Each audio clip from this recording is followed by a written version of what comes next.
CPM സംസ്ഥാന സെക്രട്ടേറിയറ്റിന് ശേഷം സംസ്ഥാന സെക്രട്ടറി MV ഗോവിന്ദൻ മാധ്യമങ്ങളെ കാണുകയാണ്. തത്സമയ സമയം കേരള പോലീസ് കൈകാര്യം ചെയ്യുകയുണ്ടായി. എന്നാൽ അവർക്ക് ഇടപെടാൻ സാധിക്കാത്ത കള്ളപ്പണവുമായിട്ട് ബന്ധപ്പെട്ട കുഴൽപ്പണവുമായിട്ട് ബന്ധപ്പെട്ട കേസ് കേന്ദ്ര ഏജൻസികൾക്ക് അയച്ചിട്ട് ഒരു നിലപാട് സ്വീകരിക്കാൻ അവർക്കായിട്ടില്ല. ഹൈക്കോടതിക്ക് നൽകിയ ഉറപ്പും EDയും IT-യും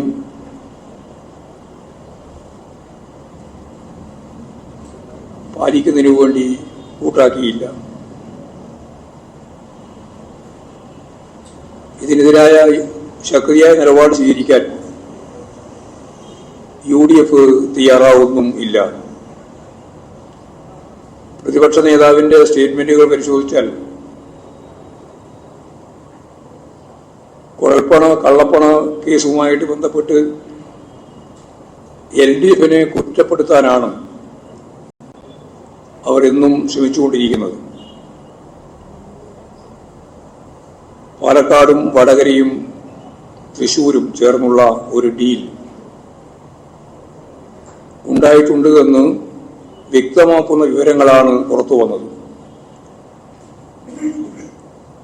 4 കോടി ഷാഫി പറമ്പലിന് കൊടുത്തു എന്ന് K. സുരേന്ദ്രന്റെ വെളിപ്പെടുത്തൽ ഇവർ തമ്മിലുള്ള കൂട്ടുകെട്ടിന്റെ തെളിവാണ്. പണം മാത്രമല്ല, ഒപ്പം വോട്ടും കൈമാറുക എന്ന ഡീലാണ് ഇവർ തമ്മിലുള്ളത്. തൃശൂരിൽ കോൺഗ്രസിന് നഷ്ടപ്പെട്ട വോട്ടുകൾ BJPക്കാണ് ലഭിച്ചത് എന്നതും കൂട്ടി വായിക്കുമ്പോഴാണ് ഇത്തരത്തിലുള്ള ഡീലിന്റെ യാഥാർത്ഥ്യം പുറത്തു വരുന്നത്. പാലക്കാട് ഉപതെരഞ്ഞെടുപ്പിൽ അവരുടെ നിലപാടുകളും നയങ്ങളും ഇതിലേക്ക് തന്നെയാണ് വീണ്ടും നയിക്കുന്നത് എന്ന് നമുക്ക് കാണാൻ കഴിയും.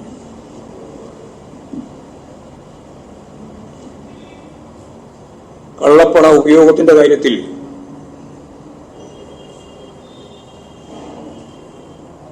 BJPയോടൊപ്പം തന്നെ കോൺഗ്രസ് പിന്നിലല്ല എന്നാണ് പാലക്കാട് നമുക്ക് മനസ്സിലാക്കാൻ കഴിഞ്ഞത്.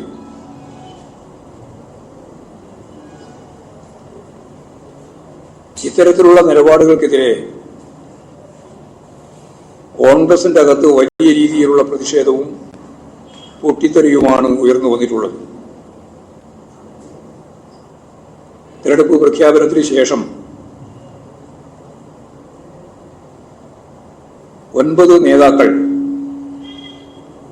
പ്രമുഖരായ നേതാക്കൾ, സാധാരണ അനുയായികളല്ല, ആ പാർട്ടിയിൽ നിന്നും പുറത്തു പോകുന്ന സ്ഥിതി ഉണ്ടായി.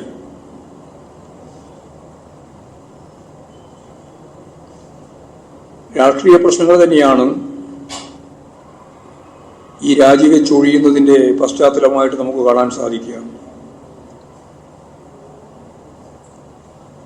അവസാനമായി രാജിവെച്ച OP കൃഷ്ണകുമാരി വെടനേഴി പഞ്ചായത്തിലെ കോൺഗ്രസ് BJP ബന്ധത്തെ അതിശക്തിയായിട്ട് എതിർക്കുകയും പ്രതിഷേധിക്കുകയും ചെയ്ത കോൺഗ്രസ് നേതാവാണ്. നേരത്തെ പൂക്കോട്ട് കടവിലും കോൺഗ്രസ് BJP പരസ്യമായ സഖ്യം ഉണ്ടാക്കിയിരുന്നു എന്ന് അവർ തന്നെ ഇപ്പോൾ സമ്മതിക്കുകയാണ്. കോൺഗ്രസിൽ നിന്ന് നിലവിലുള്ള മതനിരപേക്ഷ നിലപാടുകൾ അംഗീകരിക്കുന്ന നിരവധി ആളുകൾ ആ പാർട്ടിയിൽ നിന്ന് രാജിവെച്ച് ഇടതുപക്ഷവുമായി ചേർന്ന് പ്രവർത്തിക്കാൻ തയ്യാറാവുന്നു എന്നതാണ് ഈ സംഭവവികാസങ്ങളെല്ലാം കാണിക്കുന്നത്. ശരിയായ നിലപാടുകൾക്ക് വലിയ പിന്തുണയാണ് നേടിയെടുക്കാൻ സാധിച്ചിട്ടുള്ളത്. നമ്മുടെ തൊട്ടടുത്ത രാജ്യമായ ശ്രീലങ്ക പ്രസിഡന്റ് തെരഞ്ഞെടുപ്പിൽ എല്ലാവരെയും അമ്പരിപ്പിച്ചുകൊണ്ട് ഒരു കമ്മ്യൂണിസ്റ്റ് പ്രസിഡന്റ് അധികാരത്തിലുണ്ട്. മാധ്യമങ്ങളെല്ലാം വലിയ രീതിയിൽ എങ്ങനെയാണ് ഭരണം കൈകാര്യം ചെയ്യാം, അദ്ദേഹത്തിന്റെ പാർട്ടിക്ക് പാർലമെന്റിലുള്ള സീറ്റ് വളരെ നാമമാത്രമാണ്,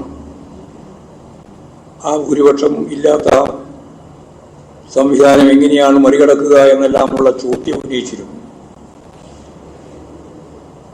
അപ്പോൾ വിരലിലെണ്ണാവുന്ന സീറ്റ് മാത്രമുണ്ടായിരുന്ന അവർക്കിപ്പോൾ പാർലമെന്റ് തിരഞ്ഞെടുപ്പിൽ വലിയ കക്ഷിയായി മാറാൻ സാധിക്കുന്ന നില വന്നു എന്നാണ് അവസാന വാർത്തകൾ കാണിക്കുന്നത്. ശരിയായ രാഷ്ട്രീയ നിലപാട് ഉയർത്തിപ്പിടിച്ചുകൊണ്ട് ജനങ്ങൾക്കൊപ്പം നിന്ന് ഭരണവും പോരാട്ടവും ചേർത്ത് മുമ്പോട്ടേക്ക് പോയാൽ ഈ സാധ്യതയാണ് ലോകത്തിന്റെ മുമ്പിൽ തന്നെ കാണിക്കുന്നത് എന്നതാണ് ശ്രീലങ്കൻ അനുഭവം. പാലക്കാട് തിരഞ്ഞെടുപ്പ് ഇടതുപക്ഷ ജനാധിപത്യ മുന്നണി പിടിച്ചെടുക്കുന്ന തരത്തിലേക്ക് കാര്യങ്ങൾ നീങ്ങുന്നു എന്നാണ് പ്രവർത്തനം പരിശോധിക്കുമ്പോൾ കാണാൻ സാധിച്ചിട്ടുള്ളത്. LDFും UDFും തമ്മിലുള്ള മത്സരമായിരിക്കും അവിടെ നടക്കുന്നത്. ഈ യാഥാർത്ഥ്യത്തെ തെറ്റിദ്ധരിപ്പിച്ച് കഴിഞ്ഞ പ്രാവശ്യം പോലെ തന്നെ ഇപ്രാവശ്യം വോട്ട് നേടാനാവുമെന്ന തന്ത്രമാണ്, കപടതന്ത്രമാണ് യഥാർത്ഥത്തിൽ കോൺഗ്രസ് പയറ്റാൻ ശ്രമിക്കുന്നത്. എന്നാൽ പാലക്കാട്ടെ സ്ഥിതിവിശേഷങ്ങൾ കൃത്യമായി അറിയുന്ന ജനത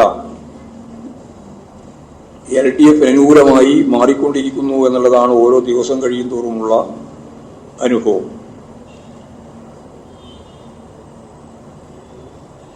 രാഷ്ട്രീയമായി ഇടതുപക്ഷ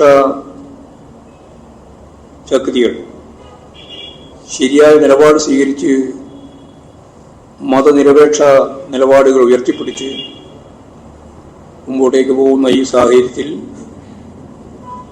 നല്ല രീതിയിൽ പാലക്കാട് മുന്നേറിയിട്ടുണ്ട്.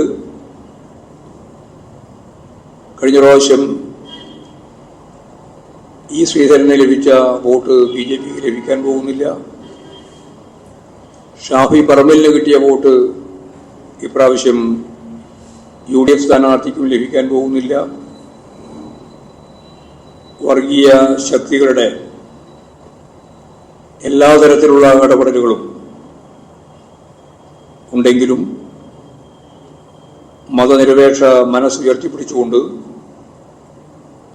ശരിയായ നിലപാട് സ്വീകരിച്ചുകൊണ്ട് കേരളത്തിലെ ഇടതുപക്ഷ ജനാധിപത്യ മുന്നണി മതവർഗീയ ധ്രുവീകരണത്തെ ചെറുത്തു നിൽക്കുന്നു എന്നുള്ളതുകൊണ്ട് തന്നെ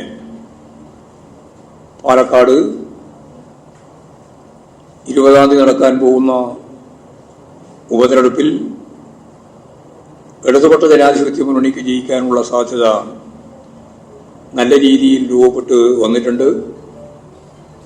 BJP 3-ാം സ്ഥാനത്തേക്ക് പോകും.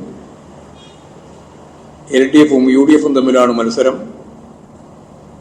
ആ മത്സരത്തിന്റെ അവസാന വാക്ക് ജനങ്ങളുടേതാണ്. തീർച്ചയായും അത് LDFന് അനുകൂലമാകുമെന്ന് തന്നെയാണ്, ഡോക്ടർ P. ശ്രീധരന് അനുകൂലമാകുമെന്ന് തന്നെയാണ് ഞങ്ങൾ കാണുന്നത്. മുനമ്പം പ്രശ്നം കേരളം യഥാർത്ഥത്തിൽ